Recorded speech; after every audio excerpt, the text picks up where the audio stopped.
New craze hitting the knitting world, and today I'm going to learn all how to do it. Joining me now is author and designer Linda Burhance. Welcome, Linda. Hi, how are you, Ryan? Nice to see you. I'm doing great, and thank you for my very stylish your scarf, your infinity scarf. As well. Yeah, Yes, that's showing your team spirit. Team spirit here for WTNH colors.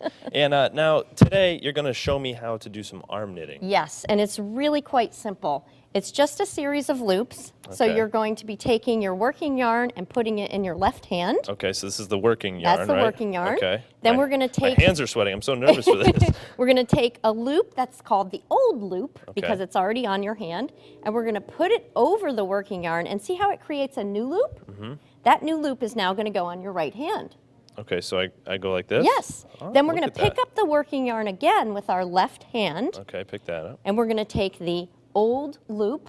We're going to put it over the working yarn and drop it. Over and under. Okay, and then you take that one. And then we put that on our right hand. Look at that. I am so easy. arm knitting pro. My grandma would be so proud of me. Oh, yes. My grandmother actually taught me how to do it. Oh, she did? Yes, she did. And is it something that you can do anywhere? Or you can do it anywhere. I actually have a video on YouTube showing me arm knitting while commuting on my commute to New York City.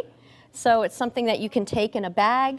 You can pre-wind your balls like this, and you can put it in a bag, and then while you're on the train, you can just be sitting here like this, arm knitting, and create a wonderful scarf by the time you're ready to be done with your commute. Now, do you ever get anybody on the train or while you're commuting that walks up to you and says, hey, like, what are you doing over All here? the time. Or you get some weird looks once in a while? All the time. And mostly it's compliments saying, wow, that looks great, and that looks easy and fun, and it is. And all of the instructions are in the books. All right. So we have it laid out step by step. All right. Well, we're going to take a look at some photos here that you provided for us of some of your work. So here's one right here. You want to explain that a little bit? Yes, so this is actually a dress. So what I tried to do in the books is talk about the fact that you don't just have to do scarves. You can, certainly, but you can actually make dresses, you can make tops, you can make things that are more open, you can make things that are bulky, you can make things that have an open back. There's lots of different ways of approaching arm knitting, and all of the patterns are in my books.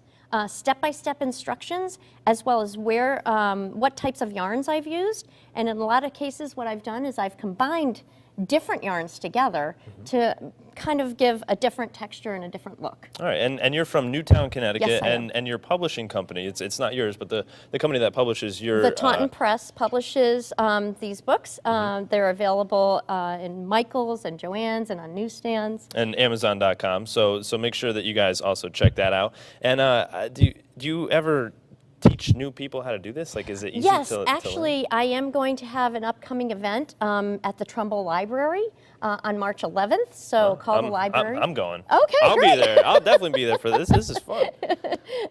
So I'll be demonstrating again. I'll do a book signing, and then I'll teach some people as well. All right, and then you also have gift baskets that you can make, correct? Yeah, so one of the things you could do for the favorite knitter in your life, yes, maybe a mom, a sister, an aunt, is to put a book and some different types of yarn, because you can use any yarn to do this, and they would be appreciative of such a great gift. Now, do you think that this is a way that men can maybe woo over their significant other? Oh, for sure. At home, maybe they can present them with a nice little yes, knitted scarf or something, like maybe I'll bring this home. Yes, actually, the associate editor at Taunton actually did that. Okay. He actually knitted a scarf and a blanket for...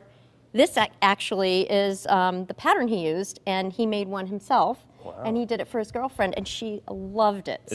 It's very like comfy and warm. I'm assuming, yes. Nice and soft. Cool. All right. Well, we have about 30 seconds left. Let's try to finish this bad boy so I can take it home and show my grandma. So we're going to take your old loop. Okay. We're going to put it over the working yarn. Yeah. We're going to drop it, and then we're going to put it on your right hand. I feel like you need 8 arms to do this. You need to be an octopus or something. Take your working yarn again. Take the old loop and put it over. Okay. Drop it. Drop it. Put it on your arm. Take your working yarn again. Yeah. Take your old loop. Put it over and onto your right hand. And one more, and then you're finished with the row. Okay, and there we go. Now I am a professional arm knitter. Look at that. It looks pretty good. And, yeah, nice scarf. Hey, I'm going to put this one on too. Now, where can people check you out online? So on Amazon.com, you just type in my name, or you can connect with me on Facebook. All right, make sure you guys do that. Check out Linda on Amazon.com.